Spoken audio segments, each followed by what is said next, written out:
আসসালামু আলাইকুম প্রিয় দর্শক, ড্রিম কিচেনে আপনাদের সবাইকে স্বাগতম। আজকে আমি আপনাদের তৈরি করে দেখাবো মুচমুচে চিকেন ফ্রাই এবং মজাদার ফ্রাইড রাইস। একদম ঝামেলা ছাড়া খুব সহজে আপনাদের সাথে রেসিপি দুটো শেয়ার করব। ভালো লাগলে ভিডিওটিতে লাইক, কমেন্ট এবং শেয়ার করে দিবেন এবং আমার ইউটিউব চ্যানেলটি সাবস্ক্রাইব করে নিয়মিত আমার চ্যানেলের পাশে থাকবেন। সাধারণত বাহিরের খাবার খেতে আমরা বেশি পছন্দ করি। বাহিরে চড়া দামে খাওয়ার চেয়ে আমরা যদি ঘরে এত সুন্দর লোভনীয় চিকেন ফ্রাই আর এমন ঝরঝরে ফ্রাইড রাইস করে খেতে পারি তাহলে কতটা ভালো হয় বলুন তো। তো চলুন আজকে আপনাদের সাথে এই সহজ দুইটি রেসিপি শেয়ার করে ফেলবো। তো এখানে চিকেন ফ্রাই আমি প্রথমে তৈরি করে নিব। তার জন্য আমি এখানে 1 কেজি পরিমাণ মুরগির মাংস নিয়েছি। মাংসটা ধুয়ে খুব ভালো করে চিপে পানি ঝরিয়ে নিতে হবে, কোনো পানি থাকা যাবে না। আর এখানে মোটা অংশগুলো আমি একটু করে চিড়ে দিয়েছি। মুরগির মাংসটা এমনভাবে কাটতে হবে যেন ভাজার পরে এটাকে কিছুটা মুরগির রানের মতো দেখায়, বেশিরভাগ অংশটুকুই। চিকেন ফ্রাইয়ের জন্য আমি এখানে মশলা অ্যাড করে দেব। প্রথমে দিয়ে দিলাম 1 টেবিল চামচ পরিমাণ লবণ এবং 1 চামচ পরিমাণ গুঁড়ো মরিচ। এর সাথে দিয়ে দিলাম 1/2 চামচ পরিমাণ জিরা গুঁড়ো, 1/2 চামচ পরিমাণ ধনিয়া গুঁড়ো এবং 1/2 চামচ পরিমাণ গরম মশলা গুঁড়ো, 1 চামচ পরিমাণ গোলমরিচ গুঁড়ো, 1 টেবিল চামচ পরিমাণ রসুন বাটা, 1 টেবিল চামচ পরিমাণ আদা বাটা, 2 টেবিল চামচ পরিমাণ দিয়ে দিচ্ছি টক দই, 2 চামচ পরিমাণ আমি ভিনেগার দিয়ে দিচ্ছি। এবার সবগুলো উপকরণ আমি এখানে খুব সুন্দর করে মাখিয়ে নিব। টক দই দিলে মুরগির মাংসটা খুব তাড়াতাড়ি সেদ্ধ হয়ে যাবে। এরপরে আমি একটুখানি মাখিয়ে নেওয়ার পরে দিয়ে দিচ্ছি 1 টেবিল চামচ পরিমাণ সয়া সস, 1 টেবিল চামচ পরিমাণ সুইট চিলি সস, 1.5 টেবিল চামচ পরিমাণ দিয়ে দিচ্ছি আমি টমেটো সস। আর এর সাথে আমি দিয়ে দিচ্ছি একটা মুরগির ডিম। আর এর সাথে আমি দিয়ে দিচ্ছি 4 টেবিল চামচ পরিমাণ আটা। চাইলে আপনারা ময়দাও দিতে পারেন।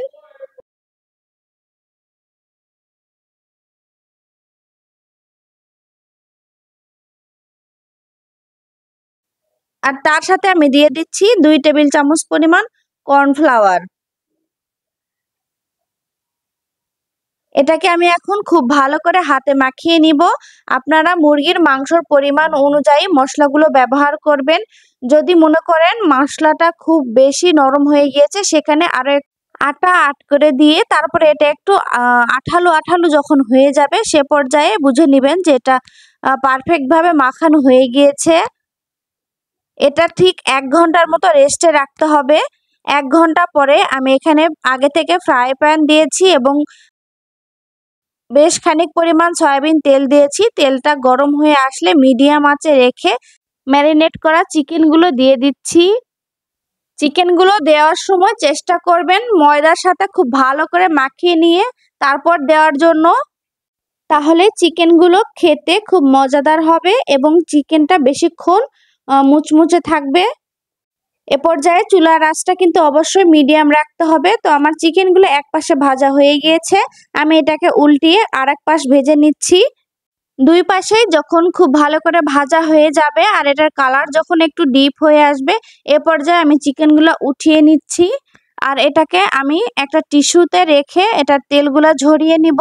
আর এটা খেতে অসাধারণ এবং মুচমুচে। এটার স্বাদ গন্ধ দুটোই অসাধারণ। আপনারা অবশ্যই একবার বাসায় ট্রাই করবেন। আমি চলে যাচ্ছি ফ্রাইড রাইসে। এখানে আমি 2 কাপ পরিমাণ চিনি গুঁড়া চাল নিয়ে নিচ্ছি।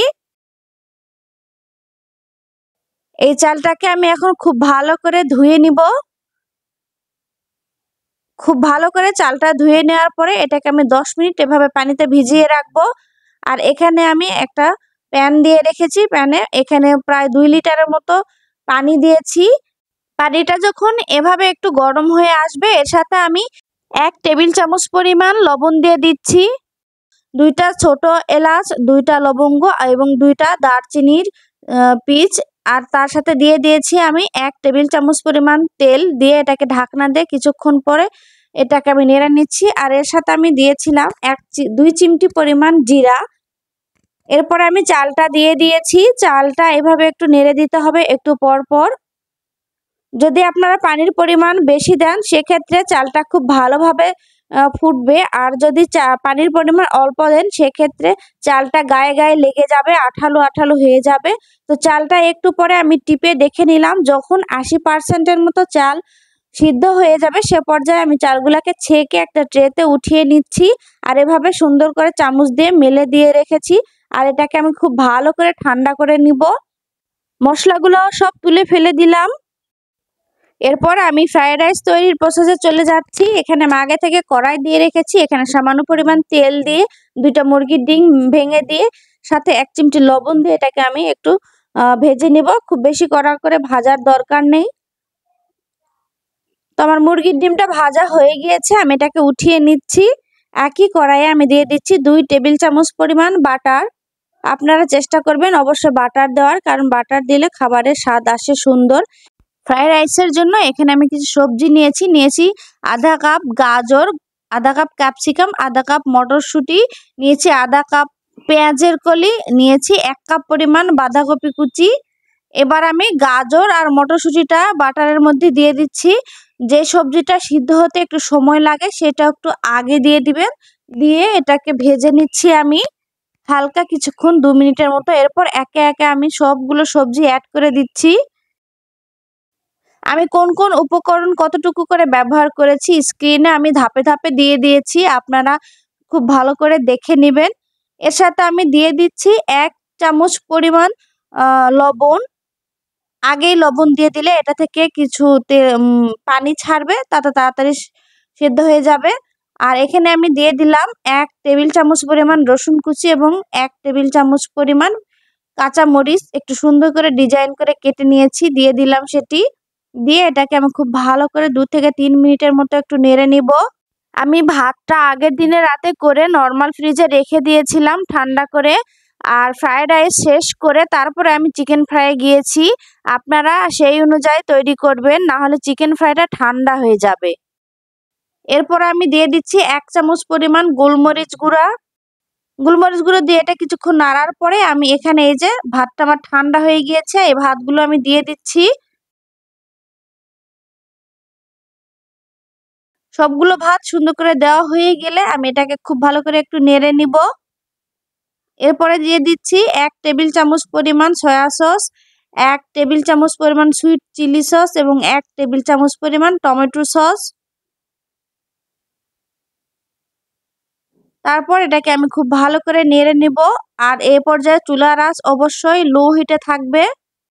এটা কিছুক্ষণ নাড়ার পরে যখন কড়াইয়ের সাথে লেগে যেতে লাগবে সে পর্যায়ে আমি 2 টেবিল চামচ পরিমাণ সয়াবিন তেল দিয়ে দিব। 2 কাপ চাল দিয়ে 5 জনের ভাত পরিবেশন হয়েছে। আপনারা চালের পরিমাণ বাড়িয়ে কমিয়ে নিলে মশলার পরিমাণও বাড়িয়ে কমিয়ে নিতে পারবেন। এটা অনবরতই নাড়তে থাকতে হবে। আর শেষের দিকে আমি দিয়ে দিচ্ছি ভেজে রাখা ডিম। ডিম দিয়ে অল্প কিছুক্ষণ নাড়তে হবে। আর এ পর্যায়ে আপনি অবশ্যই ভাতের লবণটা চেক করে নেবেন। আমি চেক করে নিচ্ছি আমার চালটা খুব ভালো করে ফুটেছে কিনা, একদম পারফেক্ট ভাবে হয়েছে। আপনাদের আমি পরিবেশন করে দেখাচ্ছি। দেখুন এটা কতটা ঝরঝরে আর কতটা সুন্দর হয়েছে। আশা করছি আপনারা অবশ্যই একবার বাসায় ট্রাই করবেন। তো আজকের মতো বিদায় নিচ্ছি, সবাই ভালো থাকবেন। দেখা হবে পরবর্তীতে নতুন ভিডিও নিয়ে। আল্লাহ হাফেজ।